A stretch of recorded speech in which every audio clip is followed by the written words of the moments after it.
Olá, meus queridos, a paz do Senhor Jesus. Vamos então dar início à nossa escola dominical deste trimestre, né? Essa primeira escola dominical do ano de 2023, que traz por tema Aviva a Tua Obra, o chamado das Escrituras ao quebrantamento e ao poder de Deus. Irmãos, eu não vou aprofundar muito na lição, para o vídeo não ficar muito longo, tá bom? Então vou ser aqui bem fiel a essa revista, bem fiel às escrituras, mas também não vou entrar muito a fundo para o vídeo não ficar longo e enfadar os irmãos. Bem, vamos iniciar a nossa lição. Já dissemos aqui o tema. Eu particularmente, melhor dizendo, né? Eu gosto muito de ver, irmãos, o sumário. Quando chega uma revista nova para a gente aqui, eu olho muito o título, né? E gosto de ver também logo o sumário. A revista é esta, publicada pela CPAD, Casa Publicadora das Assembleias de Deus. É a nossa nova lição deste trimestre, deste novo ano que se inicia, Aviva a Tua Obra. Eu gosto de ver muito o sumário, esses itens, né, que estão aqui, esses nomes que estão aqui logo de início, próxima capa da sua revista aí. Eu gosto de ver muito eles, porque eles, na minha concepção, eu já vou ter aí uma melhor visibilidade daquilo que está por vir no decorrer dessa lição, no decorrer deste trimestre. Então eu gosto de estar olhando aqui. A primeira lição fala sobre o avivamento espiritual, o avivamento no Antigo Testamento, o avivamento no Novo Testamento. Então essa lição, irmão, desse trimestre vai falar sobre avivamento. É uma lição muito boa para se aprender, boa para se interar no nosso conhecimento, para o nosso crescimento espiritual e também o nosso crescimento ministerial, irmãos. Amém? Então quem tem a sua revista aí, se quiser acompanhar, já pode também deixar o seu comentário, o que você está achando dessa lição, alguma coisa que você queira também acrescentar, fica à vontade para fazer o seu comentário, tá bom? Até porque é a nossa primeira escola dominical, que eu também estou passando, né, que eu estou, primeira vez que estamos fazendo isso aqui em redes sociais. Então, se você quiser deixar o seu comentário, pode ficar à vontade. Vamos aqui aprender um pouco sobre a palavra de Deus e aquilo que Deus quer nos despertar para os nossos dias atuais. Amém? Vamos então aqui dar início. O nosso texto áureo da nossa primeira lição vai dizer assim: e se o meu povo, que se chama pelo meu nome, se humilhar e orar, e buscar a minha face, e se converter dos seus maus caminhos, então eu ouvirei dos céus, e perdoarei os seus pecados, e sararei a sua terra. Está lá em 2 Crônicas, capítulo 7, o verso é o 14. A nossa verdade prática vai dizer: humilhar-se diante de Deus, buscar a face do Senhor em oração, e converter-se de seus maus caminhos, são atitudes que precedem o avivamento espiritual, ou seja, são atitudes que vêm antes de que ocorra um avivamento espiritual na vida de qualquer um, na vida do crente. Então vamos entender, irmãos, que Deus ele faz aqui uma promessa. Qual é a promessa que Deus faz? Deus vai fazer uma promessa de atender a oração do povo. Deus vai fazer uma promessa de ouvir a oração do povo, de sarar esta terra, de perdoar os pecados. Deus faz uma promessa para o povo. Porém, a promessa que Deus vai fazer é uma promessa condicional. Que é isso, Carvalho? Isso mesmo. Deus vai fazer uma promessa condicional. Condicional em quê? Ou a quê? Condicional às primeiras palavras que foram lidas no texto áureo de 2 Crônicas, capítulo 7, o verso 14. E se o meu povo, que se chama pelo meu nome, condicional, se humilhar e orar, e buscar a minha face, e se converter dos seus maus caminhos. Deus dá para o povo então 4 condições para que então ele comece a ouvir a oração, a sarar a terra, a perdoar pecados. Então Deus dá 4 condições. Olha, se esse povo se humilhar, se esse povo começar a orar, se o meu povo começar a buscar a minha face, se converter dos maus caminhos, aí sim, então eu ouvirei do céu, aí sim eu perdoarei os seus pecados e sararei a sua terra. Então o que Deus fala, Deus falou condicionado às suas palavras iniciais, irmãos, a sua frase inicial. Entendemos então que esta lição vai falar sobre um avivamento. Isso é bem notável, que avivamento é algo que muitas pessoas às vezes podem até confundir. Logo de início, o nosso comentarista da lição, ele na própria introdução dele, ele vai dizer assim: veremos o quanto ele é indispensável para o crescimento, o desenvolvimento e o cumprimento da missão integral da igreja no mundo.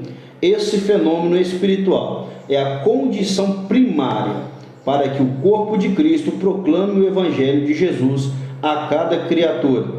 Assim constataremos que o avivamento espiritual, mais do que movimentos, preste atenção, mais do que movimentos ocasionais que acontecem uma vez ou outra, é uma necessidade permanente para a igreja enfrentar os desafios atuais. Repararam no que o comentador escreveu? Assim constataremos que o avivamento espiritual, mais do que movimentos ocasionais. Por que isso, Carvalho? Porque hoje em dia, irmão, tem pessoas que estão confundindo avivamento com movimento. Você chega em certas denominações, determinadas denominações, você vê lá pulando, sapateando, grito e rodopia, chuta o ventilador no teto e quebra o vidro da janela. Irmãos, eu entendo o agir de Deus, creio no poder de Deus, sou assembleiano, pentecostal, creio no agir e no mover do Espírito Santo. Porém, irmãos, vamos entender que avivamento sem palavra não é avivamento.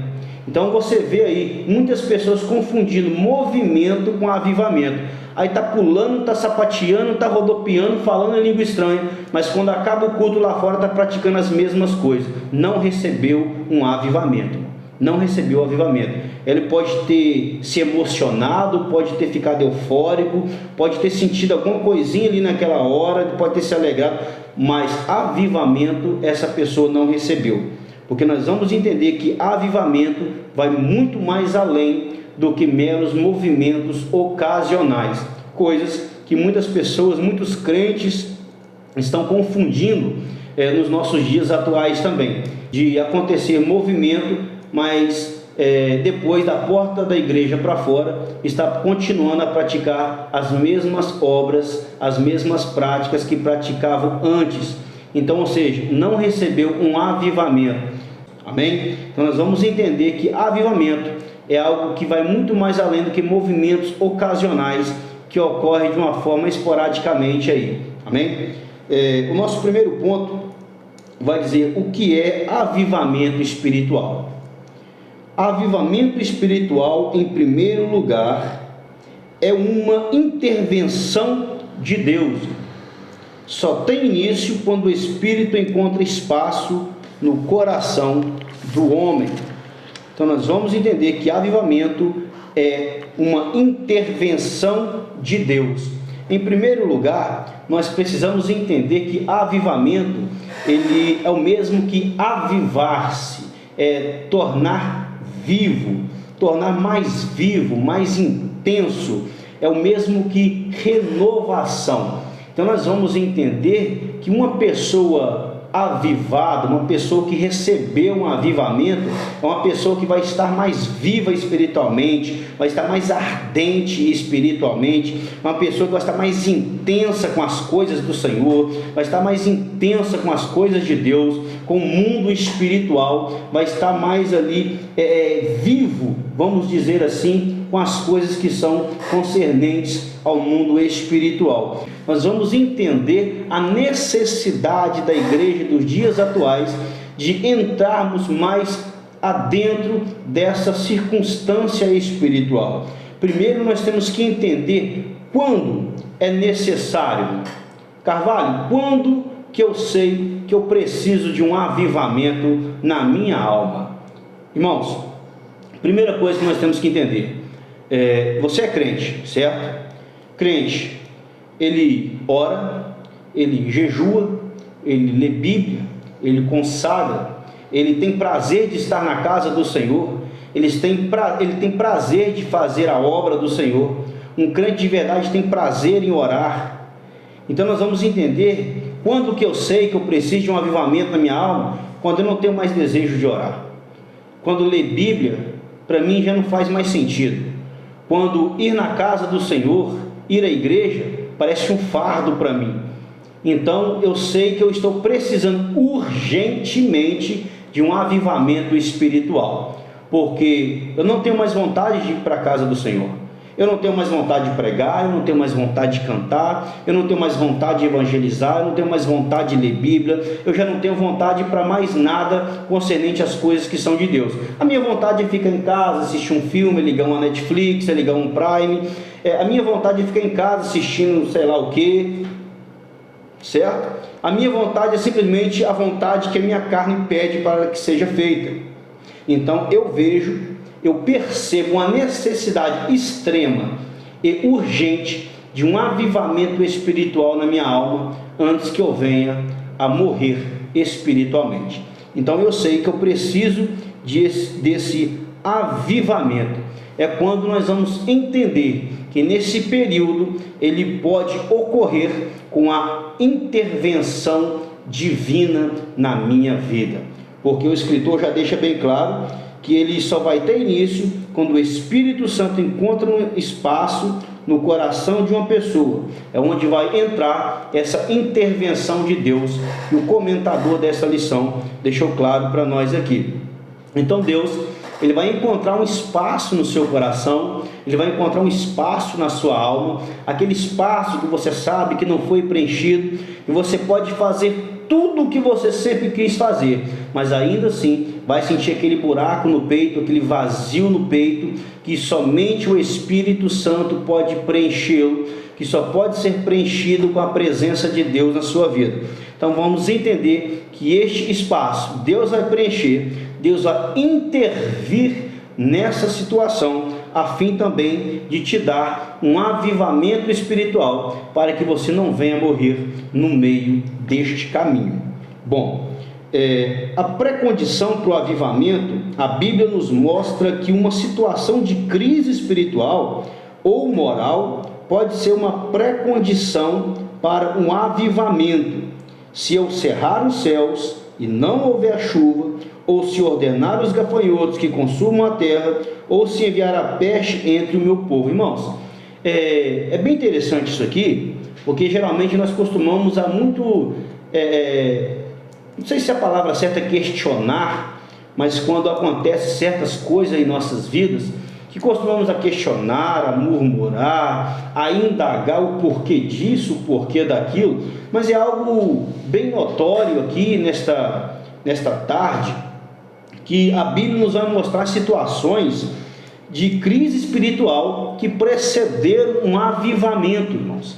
Então, independente da situação que um ser humano possa estar passando, talvez você esteja até passando por uma situação de crise nesse momento, eu não conheço a tua vida, mas uma situação de crise, ela pode ser bem favorável para que logo em seguida Deus mande um avivamento até a tua casa, bata na tua porta e que ele venha ocorrer sobre a tua vida e sobre a tua alma, porque isso nós vamos ver exemplos, irmãos, dentro da Bíblia Sagrada, de pessoas que tiveram suas crises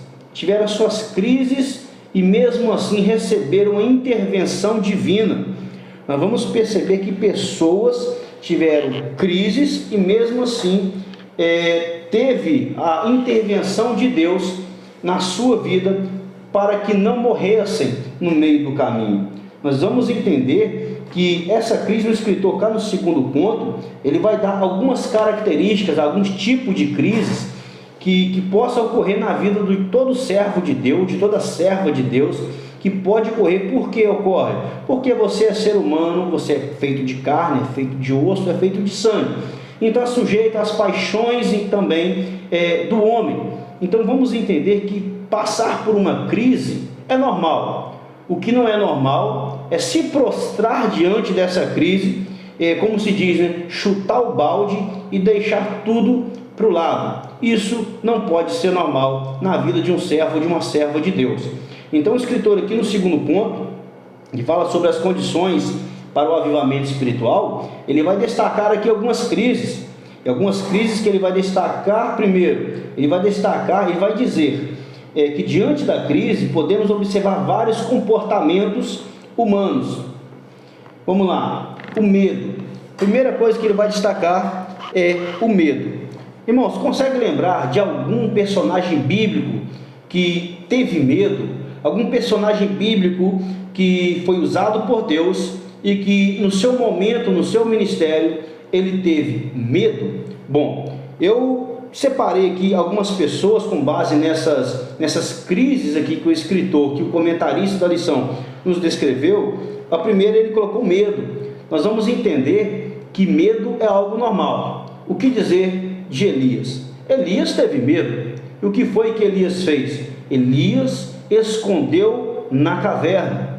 E Elias, ao esconder na caverna por medo, porque Jezabel tinha matado todos os profetas, segundo o que Elias pensava, né? Porque ainda havia 7.000 que não tinham se dobrado a Baal. Só que Elias não sabia disso, Elias estava com medo e se esconde então na caverna. Porém, no momento de medo, no momento da crise que Elias estava passando, a intervenção divina veio e falou com Elias, falou: Elias, que fazes aqui, Elias?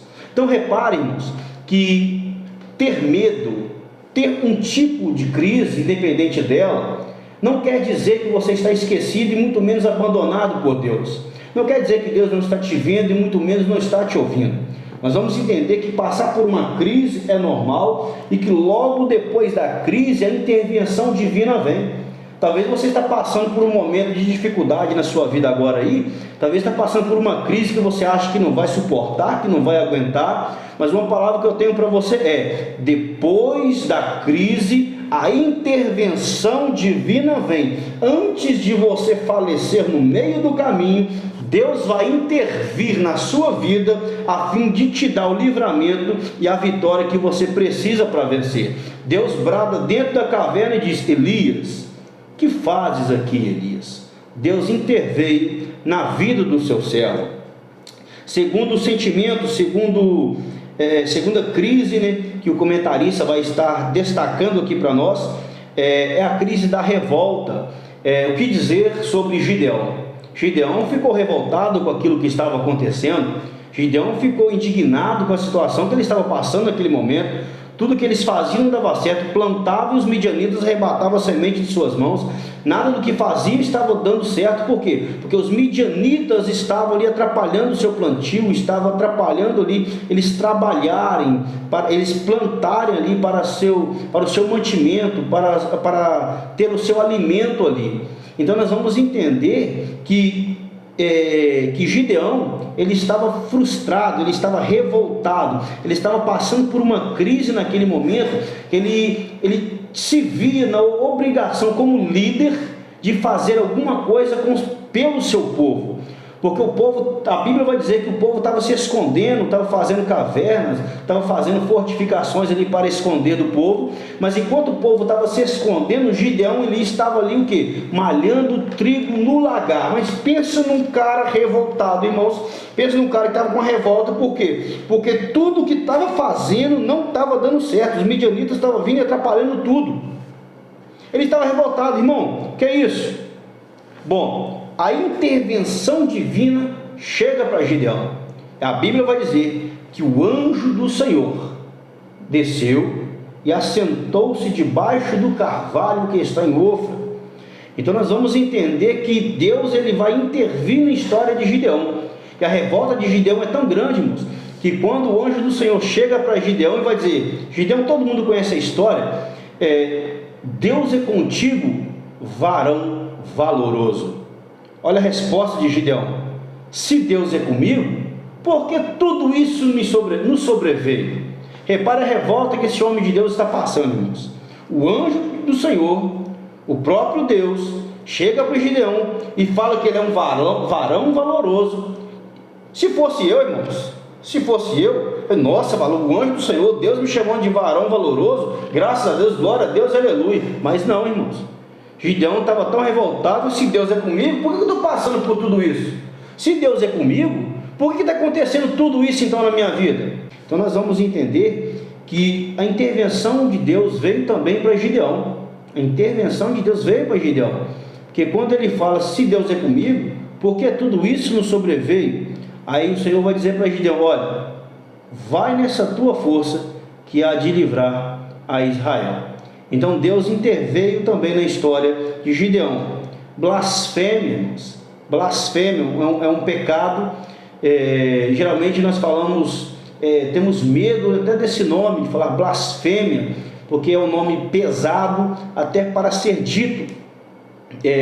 Nós vamos entender que a mulher de Jó, ela blasfema contra Deus naquele momento, e também até contra o seu próprio esposo, porque quando ela vai dizer, amaldiçoa este teu Deus e morre, nós vamos entender que ela blasfema contra Deus, porque até aquele momento, até antes de acontecer toda aquela tragédia, a mulher de Jó, ela usufruía de tudo que Jó tinha, ela usava tudo que Jó tinha, ela aproveitava de todos os bens e todas as farturas que Jó possuía.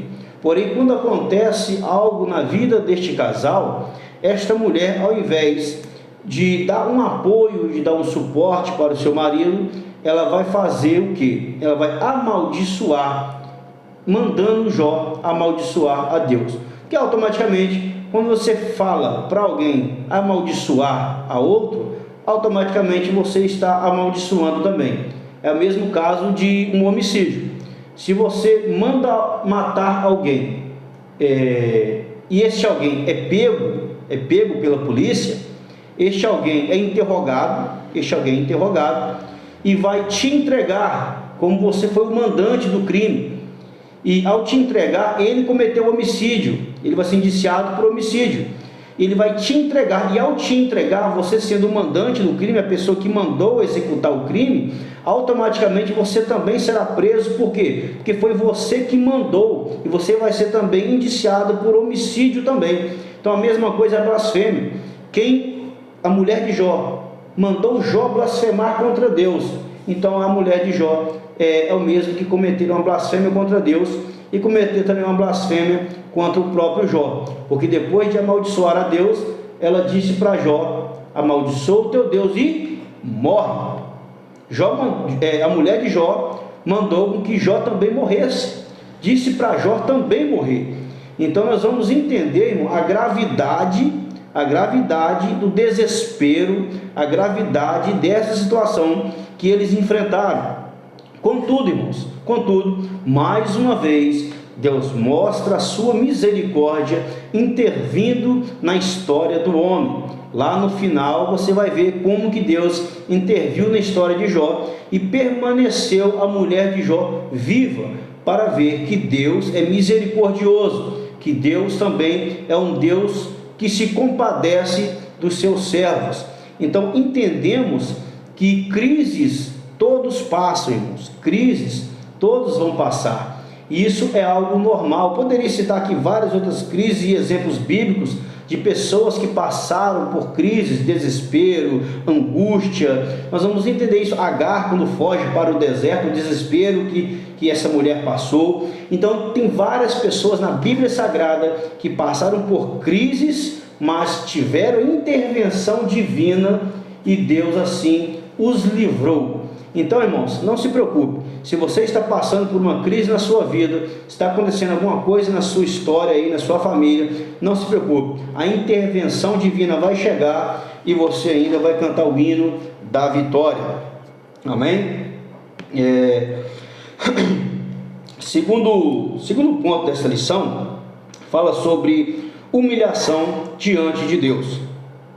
No lugar de se revoltar diante das crises espirituais ou materiais que clamam por soluções efetivas, a humilhação diante de Deus é a primeira condição para o avivamento espiritual acontecer. E se o meu povo, que se chama pelo meu nome se humilhar.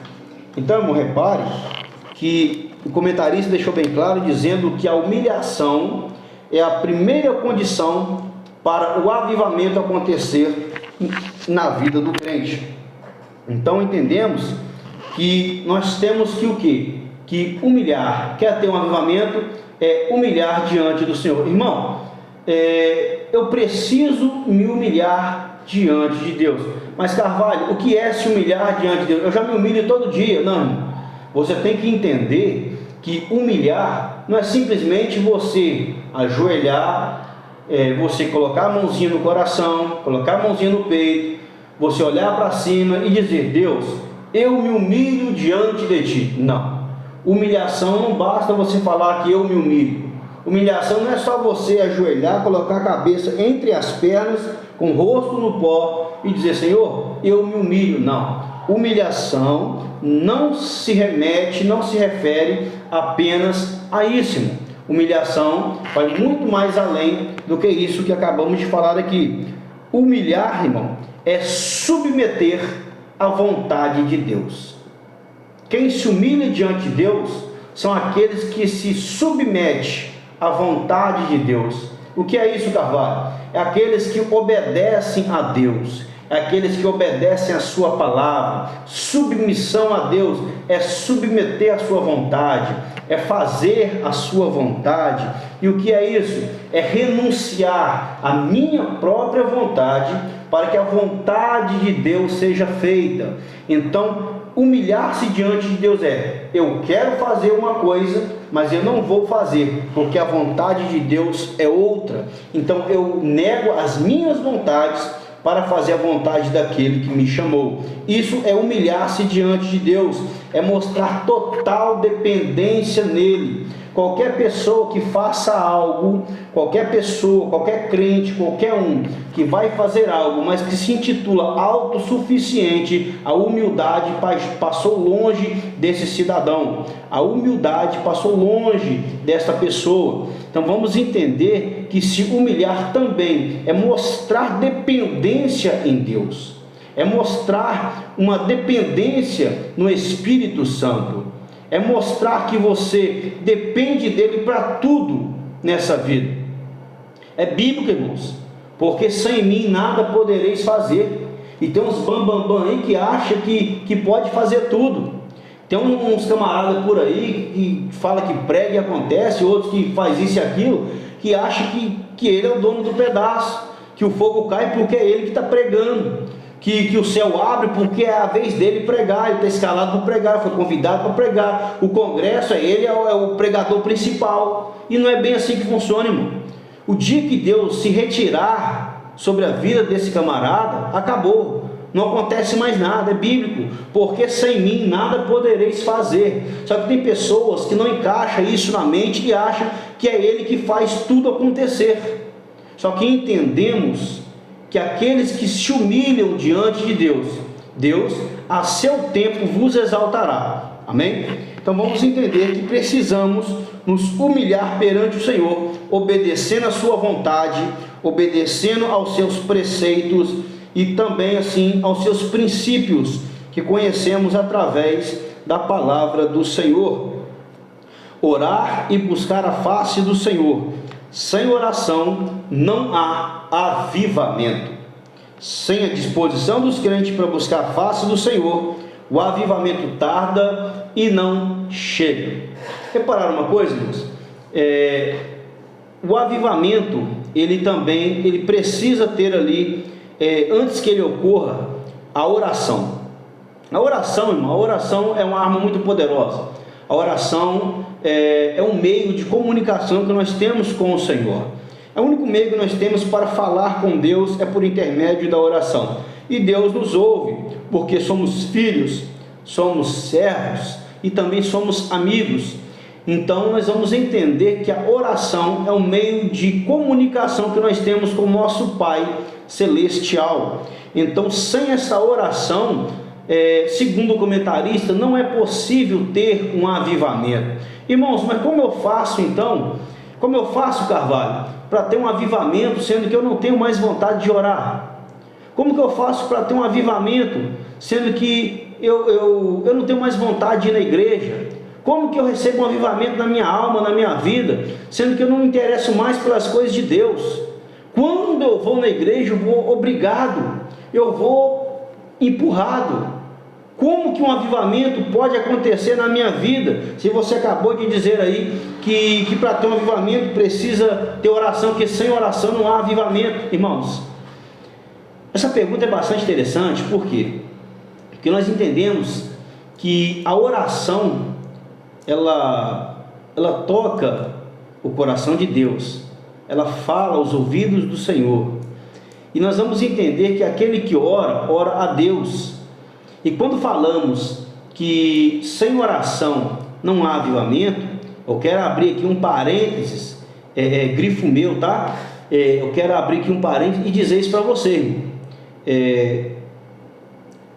Pedro, quando estava na prisão, o anjo foi até Pedro e libertou Pedro da prisão. Pedro estava fazendo o quê? Pedro estava deitado, certo? Pedro estava dormindo, certo? E quem é que estava orando? A igreja intercedia por Pedro. Então nós vamos entender que Pedro não estava orando, Pedro estava dormindo, mas mesmo assim Deus ouviu a oração e interveio na história de Pedro. Irmãos, eu não estou conseguindo orar.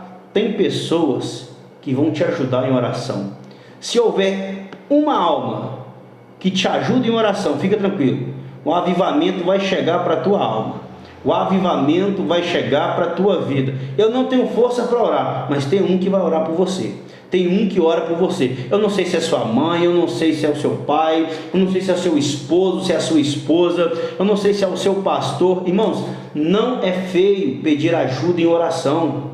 Não é feio pedir ajuda, irmão, me ajuda em oração. É feio pedir ajuda sem um pingo de disposição de querer mudança. É feio ficar prostrado no chão e não querer se levantar. Isso é ser feio, isso é fazer feio. Agora, você quer se levantar, você quer caminhar, você quer prosseguir, só não tem força, irmãos, pede ajuda, grita por socorro. Dá um grito lá fora de casa, fora da igreja, dentro da igreja, pede por socorro. Alguém vai te ouvir, e esse alguém vai orar por você, e através da intercessão deste irmão ou desta irmã, Deus vai enviar um avivamento para a tua alma, e vai te deixar você explodindo, vai te deixar explodindo espiritualmente, e a glória desta segunda casa vai ser maior que a da primeira. Eu profetizo isso na tua vida. Eu creio nisso. Então não se preocupe, irmãos. Tente. Irmãos, eu me ajoelho na minha cama, na cabeceira da minha cama à noite, mas não sai palavras nenhuma. Amém. Glória a Deus por isso. Você se ajoelha pelo menos. Não precisa sair nada. Não consegue falar nada. Pelo menos se ajoelha na cabeceira da cama. Deus não é ignorante, irmão. Deus conhece o teu esforço, conhece o teu coração, sabe a vontade que você tem, sabe o desejo que você tem de caminhar, só não tem força para isso. Ele entende até o seu silêncio. Já leu o Salmo 139? Ele entende até o seu silêncio. Deus entende. Então nós vamos entendermos que Deus ele vai muito mais além da capacidade humana de raciocinar sobre a sua pessoa. Conversão sincera dos pecados. Se o meu povo se converter dos seus maus caminhos. Olha que interessante. Conversão sincera. Vamos lá? Conversão sincera. Que é isso, irmão? Uma coisa, irmão, eu te falo. Ninguém consegue enganar a Deus. Ninguém consegue enganar a Deus. Por que isso? Porque muitas das vezes nós tentamos enganar a Deus dizendo que convertemos, que nós fomos convertidos, que estamos fazendo algo para Deus, mas o meu coração está sujo, está impuro, está imundo. Aí nós tentamos convencer a Deus de algo que nós mesmos sabemos que não é verdade. Simplesmente palavras da boca para fora não convence a Deus. O que convence a Deus são palavras que saem do coração. O que o profeta profetizou: este povo honra-me com os lábios, mas o seu coração está longe de mim. Então entendemos que a conversão sincera dos pecados, ela também é um princípio eficaz para que seja então derramado um avivamento sobre a tua vida. Conversão, nós vamos entender que a palavra converter no hebraico significa mudar de rota. A palavra converter no original significa mudar de rota, mudar de rumo, significa reverter. Então, quando alguém fala que é convertido, mas continua andando no mesmo caminho que andava antes, irmão, não converteu. Infelizmente, não converteu. Então, porque conversão é mudar de caminho, é ser uma nova pessoa, uma nova criatura, com um novo pensamento, com novas atitudes. Então, se eu digo que sou convertido, mas não mudei as minhas atitudes, então eu não fui sinceramente convertido e nem fui sincero com Deus ao falar e a demonstrar a minha conversão a Ele. Amém? A necessidade de um avivamento espiritual. A situação espiritual de Judá. Por causa da desobediência de Judá, profetas alertavam a respeito da futura destruição da nação, mas o povo não ouvia as divinas advertências, e por ignorar a voz do Senhor, o povo foi levado em cativeiro para a Babilônia e o templo foi destruído. Além disso, um terço dele morreu de fome e de peste, ao passo de que outro terço morreu pela espada. Bom, nós vamos entender que o povo de Deus, eles não estavam inocentes, irmãos, porque Deus usou os seus profetas por várias vezes para alertar sobre o pecado. Deus usou os seus profetas por várias e inúmeras vezes para corrigir o povo. Olha, arrepende-te, volte atrás, não faça. Por várias vezes Deus usou os seus profetas, mas o povo ele estava com a cerviz endurecida. Parece que o povo estava com a mente cauterizada pelo pecado, pela desobediência, e não deu ouvido à voz do Senhor. Como assim, Carvalho? Bom, o povo estava crente que Deus não destruiria a cidade, porque a cidade estava lá, o templo do Senhor. E o povo dizia assim: bom, Deus não vai destruir essa cidade, porque essa cidade está o templo dele, o templo consagrado a ele, então feito por Salomão. Então Deus não vai destruir esse templo. Engano, porque Deus não habita em templo feito por mãos de homens. Então Deus, ele permite essa invasão, essa destruição da cidade por causa da desobediência e do pecado que o povo estava cometendo. Deus usou os profetas por várias vezes e o povo não dava ouvido à voz dos profetas.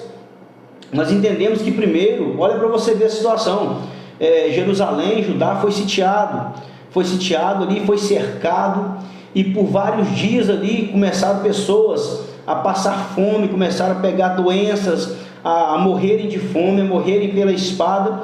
Historiadores vão nos dizer que as mães, para não morrerem de fome, ela comia os seus filhos recém-nascidos.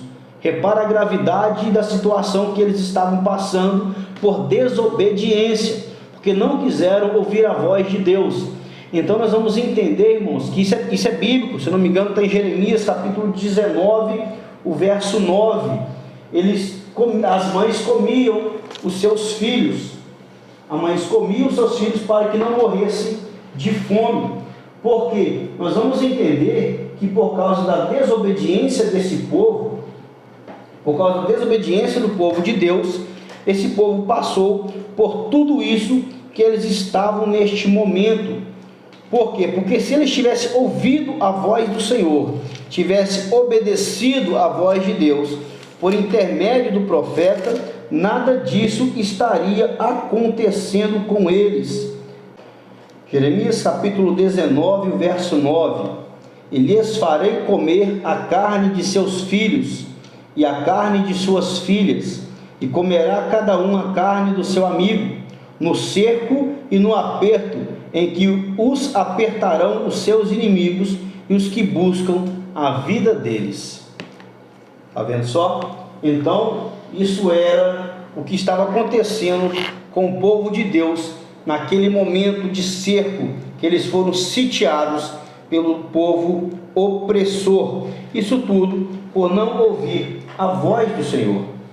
Entendemos então que logo depois disso Deus faz ali uma chamada para a reconstrução desse templo, que a vida espiritual do povo pós-exílio não era boa, pois ele não sentia falta do lugar de reunião para adorar ao Senhor. Eu penso comigo que uma das piores situações que alguém pode se encontrar, tanto que para quem está fora da presença de Deus, até mesmo para quem está dentro do templo, é quando você não tem mais desejo pelas coisas sagradas, quando você não tem mais desejo de orar, quando você não tem mais desejo de reunir.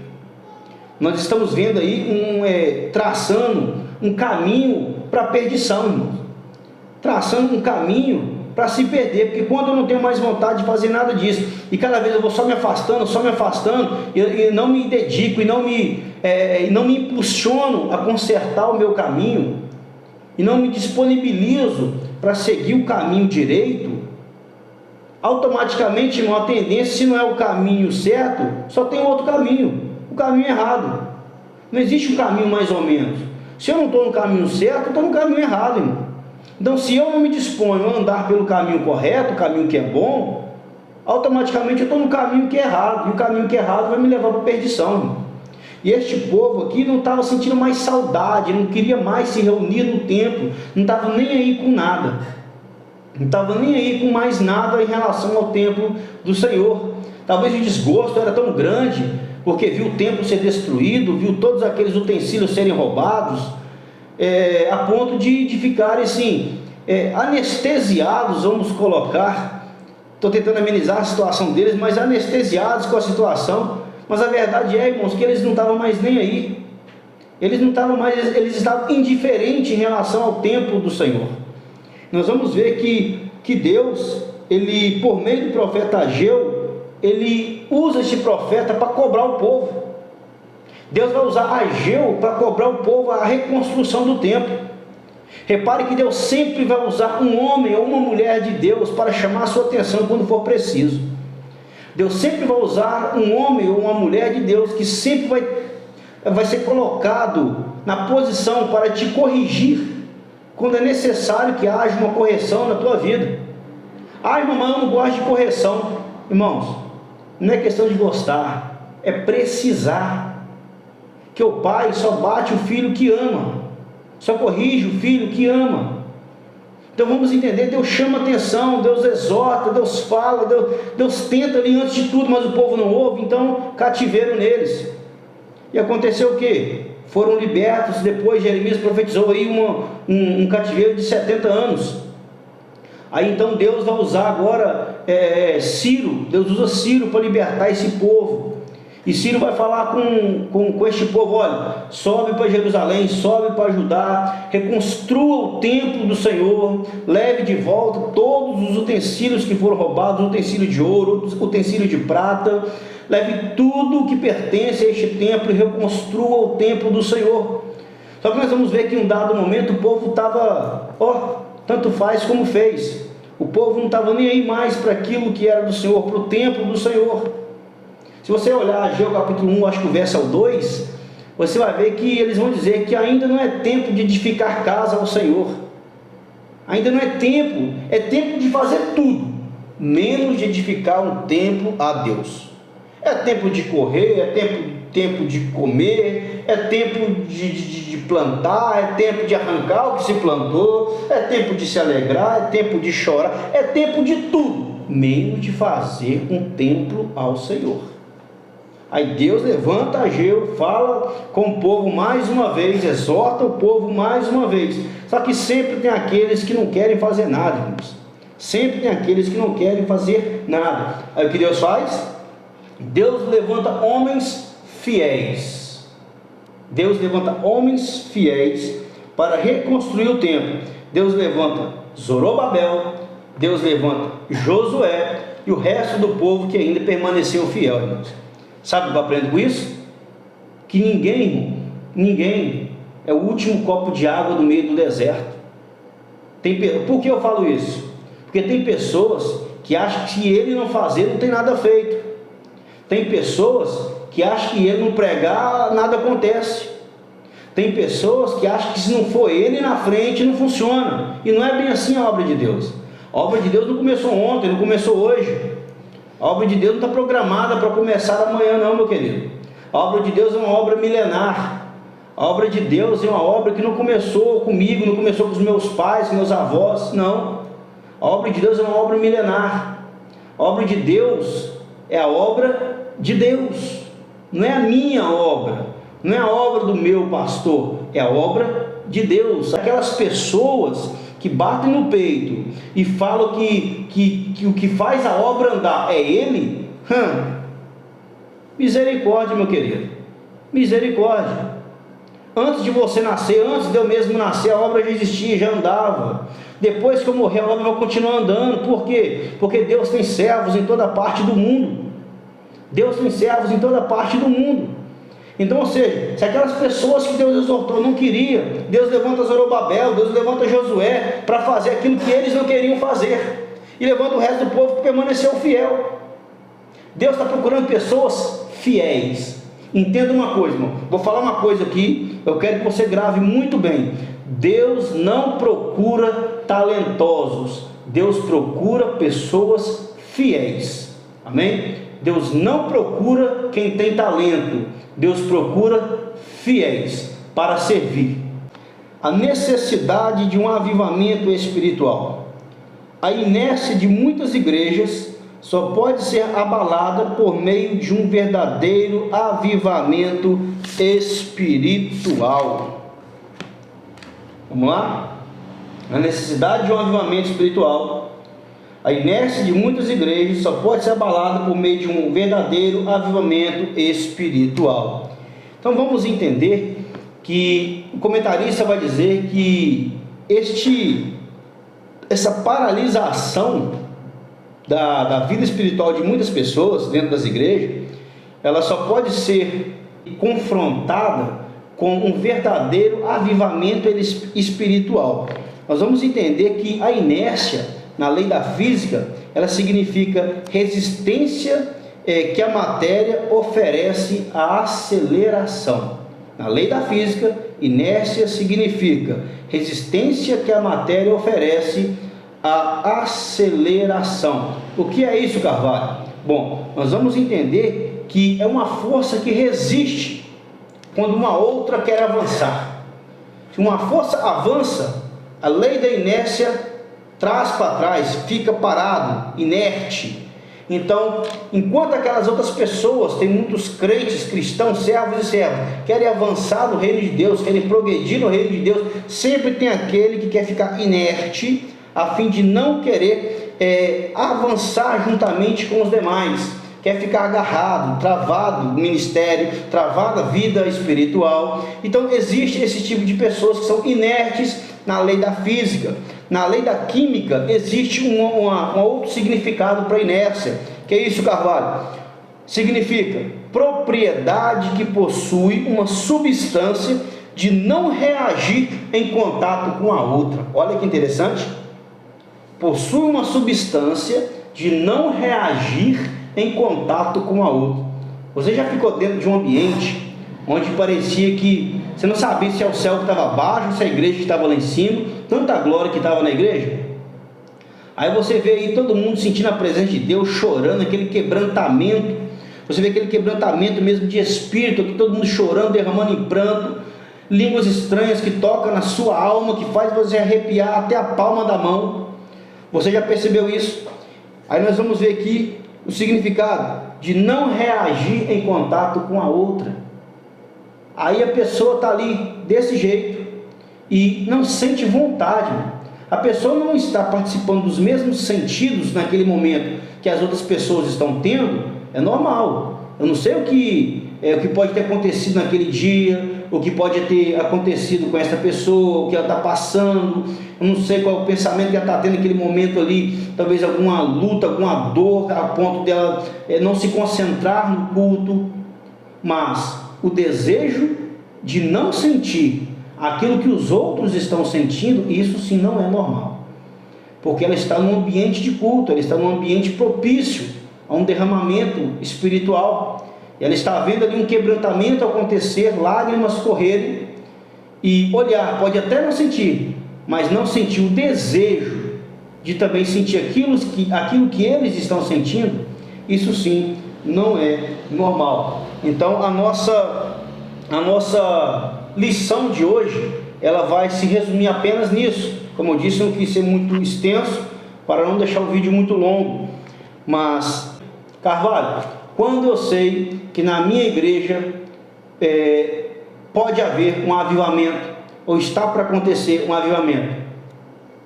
Quando nela existe a pregação da palavra, porque como dissemos aqui no início, sem palavra de Deus não há verdadeiro avivamento espiritual. Que Deus em Cristo vos abençoe e até a próxima, se Deus quiser.